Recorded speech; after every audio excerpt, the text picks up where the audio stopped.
Victim card म्हणून रडायला मोकळे झाले. त्यांना आंतरराष्ट्रीय मदत आली. आसिम मुनीरला डोनाल्ड ट्रम्प यांनी नेऊन शेजारी मानाने आपल्या बसवून त्याच्यासोबत लंचन्स वगैरे काय केले. आणि या सगळ्यानंतर आज पाकिस्तान इराण आणि अमेरिका यांच्यातल्या युद्धातला शांतीदूत म्हणून मिरवतोय. दहशतवादाचा एवढा चेहरा उघडा पडून सुद्धा कसं बघायचं याच्याकडे? नक्कीच नम्रताजी, शॉर्ट टर्म मध्ये जर विचार केला तर काही अंशी टॅक्टिकली जे आहे पाकिस्तानला थोडासा या सगळ्या परिस्थितीचा थोडासा फायदा झाला असं जर म्हटलं तर ते चुकीचं ठरू नये. पण लॉंग टर्म मध्ये आणि एकूणच सांगोपांगा आपण जर विचार केला तर पाकिस्तानचा यामध्ये फायदा भविष्यामध्ये होणार नाही. शॉर्ट टर्म मध्ये फायदा काय होतोय त्याची काही उदाहरणं जी आहेत ती तुम्ही दिली. मुळातच काय झालं, या ऑपरेशन सिंदूरची जी परिस्थिती होती आणि ऑपरेशन सिंदूरच्या परिस्थितीचा फायदा घेऊन डोनाल्ड ट्रम्प यांनी जे आहे आपला स्वार्थ तिथे साधण्यासाठी पूर्णतः पोषक अशा प्रकारचं वातावरण निर्माण केलं. म्हणून त्यांचा पर्सनल स्वार्थ, मग तो स्टीव्ह विटकॉफ असो किंवा त्यांचा जावई जॅरेड कुशनर असो, आणि त्याच्या माध्यमातून क्रिप्टो करन्सीशी संबंधित पाकिस्तानमधलं इन्व्हेस्टमेंट, त्याचबरोबर रेअर अर्थ मिनरलशी संबंधित त्यातला फायदा हासिल करण्यासाठी आसिम मुनीरला जवळ घेण्याचं काम डोनाल्ड ट्रम्पनं त्या ठिकाणी केलं. आणि या सगळ्या गणितामधून कुठेतरी वर करणी असं दिसतंय की पाकिस्तान आज घडीला जो आहे अमेरिकेच्या जवळ आलेला आहे. नक्कीच जवळ आलेला आहे, पण मी म्हणेल पाकिस्तान जवळ आला असं म्हणण्याच्या ऐवजी शहाबाज शरीफ आणि त्याही पलीकडे जाऊन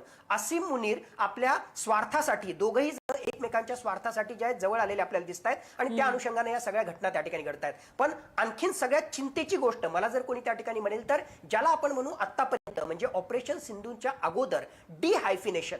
पाकिस्तान जो आहे अत्यंत छोटा देश आहे, त्याची खरोखरच हा शब्द वापरू नये पण दॅट इज द रियालिटी, या शब्दाशिवाय दुसरा कुठला शब्द त्या ठिकाणी त्याची अवकात नाहीये आंतरराष्ट्रीय पातळीवर भारताच्या समोर उभा राहण्याची, आर्थिकदृष्ट्या, राजकीय दृष्ट्या, भूराजकीय दृष्ट्या. परंतु या ऑपरेशन सिंदूरच्या नंतर त्या डिहायफिनेशनच्या ऐवजी आता हायफिनेशन झालेलं आहे. म्हणजे जागतिक स्तरावर भारत हा शब्द उच्चारल्या तिथे डॅश करून पाकिस्तान हा सुद्धा शब्द त्या ठिकाणी येतोय. हा कुठेतरी ऍडव्हान्टेज पाकिस्तानला नक्कीच ऑपरेशन सिंदूरच्या त्या ठिकाणी मिळालेला आहे. पण असं जरी असलं तरी या युद्धानंतर काय झालं, आतापर्यंत पाकिस्तान जी खुमखुमी किंवा टुमटुमी त्या ठिकाणी मिरवत होता की आम्ही इस्लामिक जगतामधले जे आहेत न्यूक्लिअर पॉवर स्टेट आहोत, आम्ही अण्वस्त्रधारी असे देश त्या ठिकाणी आहोत. आतापर्यंत अण्वस्त्रांची धमकी देणारा पाकिस्तान फक्त 88 तासामध्ये या ऑपरेशन सिंदूरच्या माध्यमातून भारताने जी जबरदस्त कारवाई केली, दहशतवाद्यांची स्थळं तर उद्ध्वस्त केलीच केली, परंतु त्यांच्या GHQ रावलपिंडीच्या जवळ असणारे किंवा त्यांचे अत्यंत महत्वाचे असे 11 मिलिटरी बेसेस, एअर बेसेस, एवढंच नाही तर नूर खान बेस आणि त्यांच्या किराना हिल्स जिथे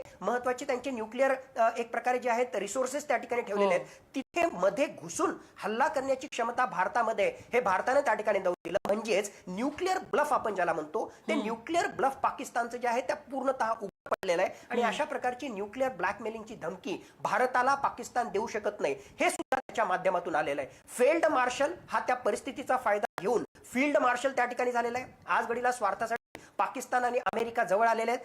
मार्क माय वर्ड्स हे शब्द जे खरोखरच प्रत्येक भारतीयाने त्या ठिकाणी लक्षात ठेवावे की डोनाल्ड ट्रम्प सारखा स्वार्थ महत्वाचा, स्वकेंद्रित, त्याहून महत्वाचा बिझनेस माइंडेड नेतृत्व, लीडर हा जगामध्ये तुम्हाला पाहायला त्या ठिकाणी मिळणार नाही. आणि हाच डोनाल्ड ट्रम्प आज पाकिस्तानला जवळ घेतोय, आसिम मुनीर जवळ घेतोय. काहीच काळामध्ये त्याचा स्वार्थ त्या ठिकाणी संपला आणि नवीन त्याची गणित त्या ठिकाणी सुरू झाली.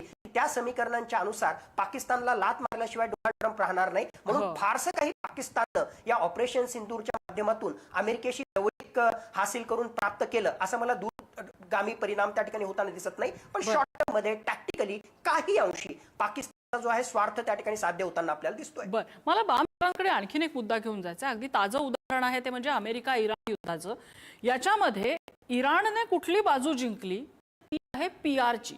म्हणजे असं आहे की जितकं अमेरिकेला इराणने ड्रोन्स ठोकलं किंवा मिसाईल आहे, मध्ये पॉज आहे, आपल्याला काही करता येईल, आपल्याला सायकोलॉजिकल वॉरफेअर वापरता येईल, आपल्याला मीम्स बनवता येतील, आपल्याला इंटरनॅशनल लेवलवरती प्रोपगंडा करावा लागेल किंवा करता येईल, याची पाळीच नाही आली. इथे आपण पाहतो की अमेरिका आणि इराणमध्ये ज्या प्रकारे युद्ध चाललं आणि ज्या प्रकारे अमेरिकेला वाटलं नव्हतं की इराण इतके दिवस आपल्याला लढा देईल, त्यांना वाटलं होतं की मे बी 48 to 72 आवर्स. नंतर मग हळूहळू एका वीक वरनं 3 वीक वरती आले डोनाल्ड ट्रम्प, 3 वरनं 4 आले, 4 म्हणाले 4 to 6 वीक्स, दॅट्स ऑल. आज किती दिवस झाले तुम्ही म्हणता तेही तितकंच खरं आहे की पॉसिबली जे PR लेवल होतं किंवा इंटरनॅशनल लेवलवरती पाकिस्तानला कोंडी पाडून त्यांना इंटरनॅशनली कमी लेखायला पाहिजे होतं ते आपण बहुतेक करू नाही शकलो. पण पॉसिबली जर का हे लांबलं असतं तर हे पण झालं असतं आणि मला पूर्ण खात्री आहे की ह्याच्यामध्ये पण भारताने वरचढ केली असती.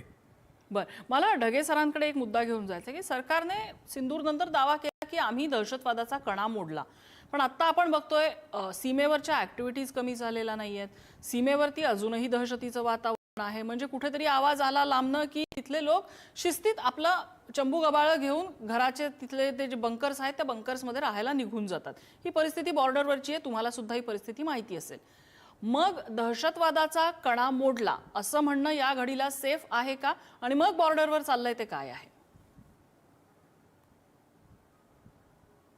नक्कीच. आता बघा, म्हणजे काय जे आपल्याला शब्दांमध्ये जे आहे खेळण्याच्या ऐवजी म्हणजे याचा दहशतवादाचा कणा मोडला किंवा आपण जो आहे बदला घेतला असं म्हणण्याच्या ऐवजी खरोखरच या 88 तासांमध्ये आपण काय हासिल केलं याचा जर लेखाजोखा आपण पाहिला तर बऱ्याच काही गोष्टी हासिल केल्या आणि ज्या अगोदर हासिल केल्या नव्हत्या आणि त्याच्यामुळेच हा कशा प्रकारचा माइलस्टोन आहे. पहिली गोष्ट, पाकिस्तानमध्ये घुसून, मी पाकिस्तानमध्ये घुसून म्हणतोय, फक्त पाकव्याप्त काश्मीर नाही, म्हणजे पाकिस्तानच्या पंजाब प्रांतामध्ये घुसून जर आपण असे जबरदस्त हल्ले करत असू आणि त्याच्यामध्ये काही मिनिटांमध्ये, जसं तुम्ही म्हटले 22 ते 23 मिनिटांमध्ये 9 महत्वाची दहशतवादाची स्थळं जर आपण उद्ध्वस्त करत शकू असू तर ही मोठी गोष्ट त्या ठिकाणी आहे. त्याच्याही पलीकडे जाऊन 11 महत्वाचे मिलिटरी बेसेस, एअर बेसेस जर आपण उद्ध्वस्त करतोय, पाकिस्तान मधला कुठलाच भाग जो आहे आमच्या टापूमध्ये नाही, अशा प्रकारचा संदेश आम्ही जर 88 तासाच्या आतच त्या ठिकाणी जर आम्ही त्या ठिकाणी देऊ शकतोय तर हा मोठा संदेश आहे. न्यूक्लिअर ब्लॉक पूर्णतः पाकिस्तानचं मोडून काढलं तर हा मोठा संदेश त्या ठिकाणी त्याच्यात आहे. ही एक बाजू.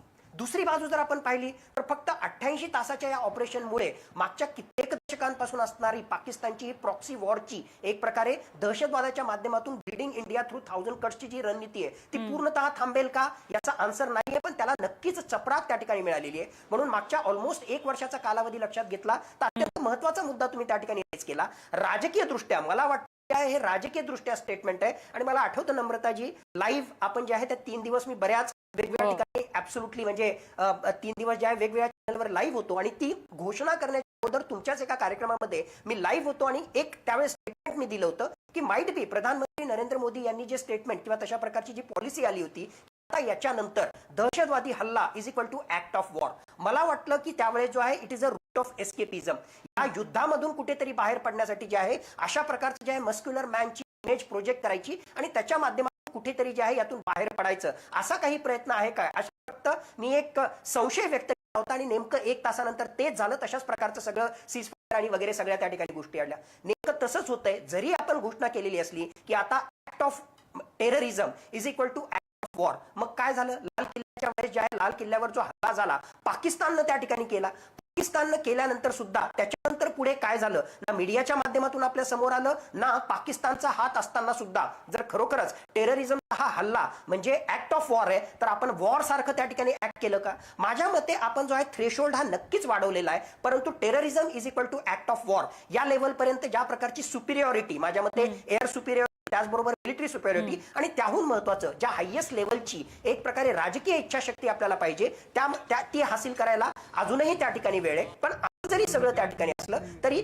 एक स्टेप आपण नक्कीच दहशतवादाच्या लढाईमध्ये पुढे त्या ठिकाणी गेलेलो आहोत. जर गरज पडली तर आम्ही पाकिस्तानमध्ये घुसून, फक्त पाकव्याप्त काश्मीरमध्ये नाही, पाकिस्तानमध्ये घुसून जिथे पाहिजे तिथे हल्ला करू शकतो आणि आमचे जे काही ऑब्जेक्टिव्ह आहेत, मिलिटरी ऑब्जेक्टिव्ह आम्ही हासिल करू शकतो. हा स्पष्ट संदेश मात्र पाकिस्तानला देण्यामध्ये आपण यशस्वी झालेलो. बर, बाम सर, आता